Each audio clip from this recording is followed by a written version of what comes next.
Entrar no reino de Deus é a mais acariciada esperança de quantos têm fé numa existência futura. Mas só há uma porta para ele. Ricos e pobres, grandes e pequenos, membros da igreja ou estranhos a ela, todos têm de provar o novo nascimento. São de Jesus as palavras: em verdade te digo que se alguém não nascer de novo, não pode ver o reino de Deus. São João 3:3. O homem a quem Jesus disse isto, Nicodemos, era um príncipe dos judeus, membro do respeitado tribunal do Sinédrio. Nicodemos pensou que Jesus falava do nascimento natural e perguntou: como pode um homem nascer sendo velho? Acaso deve ele voltar ao seio materno e vir ao mundo a segunda vez? Respondendo, Jesus mostrou não ser este o seu pensamento. Disse ele: o que é nascido da carne é carne. Nascer de pais humanos é nascer da carne. Quantas vezes um homem pudesse nascer de pais humanos, tantas vezes seria carne. E o pendor da carne, diz a Escritura, é inimizade contra Deus, pois não está sujeito à lei de Deus, nem mesmo pode estar. O autor sagrado conclui: portanto, os que estão na carne não podem agradar a Deus. Romanos 8:7-8. Não era, pois, do nascimento natural que Jesus falava. O que o Salvador tinha em mente era uma renovação ou transformação espiritual. Quando Nicodemos perguntou como podia um homem nascer sendo velho, Jesus repetiu a mesma ideia noutras palavras, com a evidente intenção de esclarecer o que antes dissera. Em verdade te digo, quem não nascer da água e do Espírito não pode entrar no reino de Deus. São João 3, versículo 5. Notemos, o novo nascimento é nascimento da água. E a água aqui representa o batismo e a lavagem espiritual que o batismo simboliza. O novo nascimento é também nascimento do Espírito Santo. Nascer de novo quer, pois, dizer provar uma miraculosa transformação espiritual operada pelo Espírito Santo. Com efeito, outro sentido da palavra do original grego anothen, traduzida por nascer de novo, é nascer de cima. O novo nascimento é transformação operada por Deus. 3 passos são necessários para o novo nascimento. O primeiro deles é o arrependimento. Respondendo à pergunta: que faremos, irmãos?, feita pela multidão tocada pelo Espírito Santo no Pentecostes, São Pedro disse: arrependei-vos. Atos 2:38. Arrependimento implica reconhecimento do pecado, tristeza pelo mal feito e desejo de abandoná-lo. O segundo passo é a confissão. O verdadeiro arrependimento leva à confissão do mal feito. A confissão deve ser feita sem rodeios. A Escritura diz: o que encobre as suas transgressões jamais prosperará, mas o que as confessa e deixa alcançará a misericórdia. Provérbios 28, versículo 13. Se confessarmos os nossos pecados, Ele é fiel e justo para nos perdoar os pecados e nos purificar de toda a injustiça. 1 São João 1, versículo 9. O terceiro passo é consagração a Deus. Para que a transformação se dê, é necessário dispor-se o homem a fazer Deus o centro da vida em vez do próprio eu. Jesus disse: amarás, pois, o Senhor teu Deus de todo o teu coração, de toda a tua alma, de todo o teu entendimento e de toda a tua força. São Marcos 12:30. O coração inteiro tem de render-se a Deus, ou do contrário, não se poderá jamais operar a transformação pela qual é restaurada em nós a sua semelhança. Essa submissão a Deus não é cega e forçada, não é para ficar o homem sujeito a um domínio irrazoável. Ela é razoável, voluntária e feita com a consciência de que nela está o segredo da libertação do homem. Quando esses passos são dados com fé, opera-se a transformação. Cumpre-se a promessa da Escritura: então aspergirei água pura sobre vós e ficareis purificados. De todas as vossas imundícias e de todos os vossos ídolos vos purificarei. Dar-vos-ei coração novo, e porei dentro em vós espírito novo. Tirarei de vós o coração de pedra e vos darei coração de carne. Porei dentro em vós o meu espírito e farei que andeis nos meus estatutos, guardeis os meus juízos e os observeis. Ezequiel 37, 25-27. Essa mudança da mente e coração é operada pelo Salvador Jesus Cristo mediante o Espírito Santo. São Paulo diz: porque a lei do Espírito da vida em Cristo Jesus te livrou da lei do pecado e da morte. Romanos 8, versículo 2. E assim, se alguém está em Cristo, é nova criatura. As coisas antigas já passaram, eis que se fizeram novas. 2 Coríntios 5:17. Disfarçando-se em mulher do povo, a rainha Vitória da Inglaterra visitou certa vez algumas fábricas de papel do seu país. Ao ser conduzida através de uma das fábricas, o guia fê-la entrar num compartimento cheio de fardos e sujos trapos. O aspecto era repulsivo e a rainha exclamou: para que isto?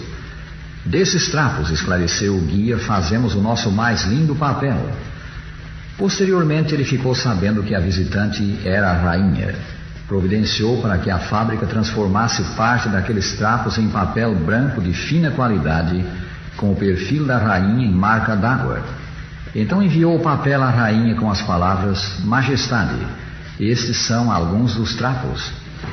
Antes imundos trapos, depois da ação do homem lindo papel.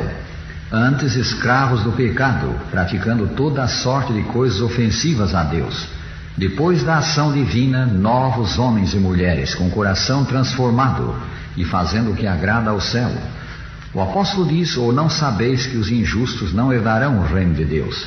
Não vos enganeis, nem impuros, nem idólatras, nem adúlteros, nem efeminados, nem sodomitas, nem ladrões, nem avarentos, nem bêbados, nem maldizentes, nem roubadores herdarão o reino de Deus. Tais fostes alguns de vós, mas vós vos lavastes, mas fostes santificados, mas fostes justificados em o nome do Senhor Jesus Cristo e no Espírito do nosso Deus.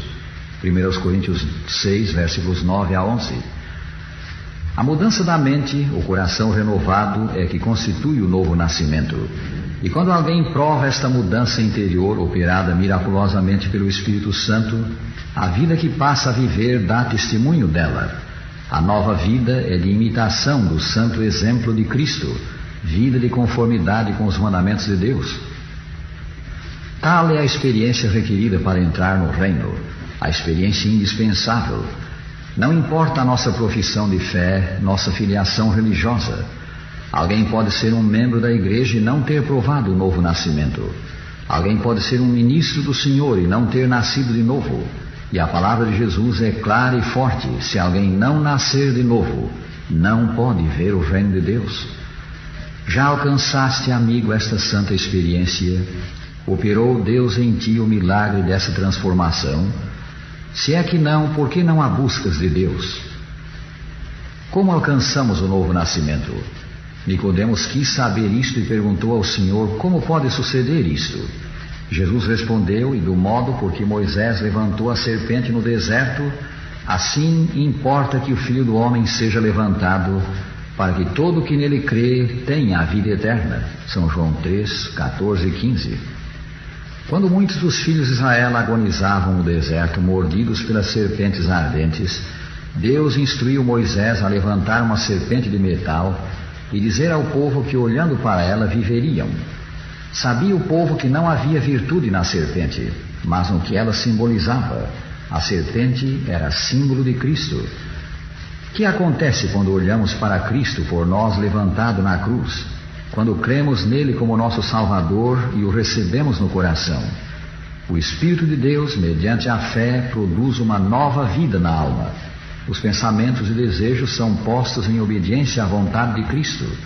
O coração, o espírito são novamente criados à imagem daquele que opera em nós para sujeitar a si mesmo todas as coisas. Então a lei de Deus é escrita na mente e no coração, e podemos dizer com Cristo: deleito-me em fazer a tua vontade, ó Deus meu. Durante os anos de sua mocidade, o Dr. R.A. Torrey tornou-se um incrédulo confesso que zombava das Escrituras, de Deus, de Cristo, do céu e de toda a doutrina cristã. A mãe se preocupava com ele, orava por ele, apelava ao filho para deixar o caminho do mal. Cansando-se dos apelos maternos, o rapaz decidiu sair de casa e disse à mãe que ela jamais o veria outra vez.